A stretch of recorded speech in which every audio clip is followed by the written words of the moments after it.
நாங்கள் கோயம்புத்தூர் போயிருந்தப்போ evening time coffee குடிக்கலாம் அப்படின்னு சொல்லிட்டு கிரேசன் பேக்ஸ் தான் போயிருந்தோம். கிரேசன் பேக்ஸ் வந்து கோயம்புத்தூரில் நிறையா பிரான்ச்சஸ் இருக்குது. நாங்கள் வந்துட்டு நேரு நகர் பிரான்ச்சுக்கு போயிருந்தோம், காலப்பட்டி ரோட்டில் இருக்கிறது. அங்கே வந்து சீட்டிங்லாம் ரொம்பவே நல்லா இருந்தது. கேக்கும் நிறைய வெரைட்டிஸ் வச்சுருந்தாங்க. முக்கியமாக திராமிசு வச்சுருந்தாங்க. இது வரைக்கும் சாப்பிட்டதே இல்லை நான். ஸோ அதனால் அதை வாங்கலான்னு சொல்லிட்டு அதுவும் வாங்கிட்டு, அப்புறம் மித்துக்காக கொஞ்சம் கேக்கு, அதுக்கப்புறம் சிக்கன் பாப்ஸ் அப்படின்னு சொல்லி ஒன்று இருந்தது, அதுவும் ஆர்டர் பண்ணி வாங்கியிருந்தோம். சீட்டிங்லேருந்து வெளியில் பார்த்துட்டே சாப்பிட்ற மாதிரி நல்லா டிரான்ஸ்பரண்ட் கிளாஸ் போட்டிருந்தாங்க. ஸோ உட்காந்து சாப்பிட்றதுக்கும் நல்லா இருந்தது. இங்கே வந்து ரேட்லாம் ரொம்ப அதிகமாகவும் இல்லை, ரொம்ப கம்மியாகவும் இல்லை, ஒரு ஆவரேஜான ரேட் இருந்தது. ஆனால் டேஸ்ட் வந்து நல்லாவே இருந்தது.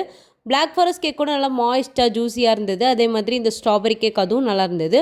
அதுக்கப்புறம் இந்த திராமிசும் மூஸுமே நல்லா டேஸ்ட்டாக தான் இருந்தது. ஃபர்ஸ்ட் டைம் சாப்பிட்றதுனால எனக்கு இது நல்லா இருக்க மாதிரி தான் இருந்தது. அதுக்கப்புறம் நம்ம ஆர்டர் பண்ணி இந்த சிக்கன் பாப்ஸும் பொரிச்சு கொண்டு வந்து கொடுத்தாங்க. நல்லா சூடாக இருந்தது, பட் ஆவரேஜான டேஸ்ட்டில் தான் இருந்தது. காஃபியும் ஓரளவுக்கு தான் நல்லா இருந்தது.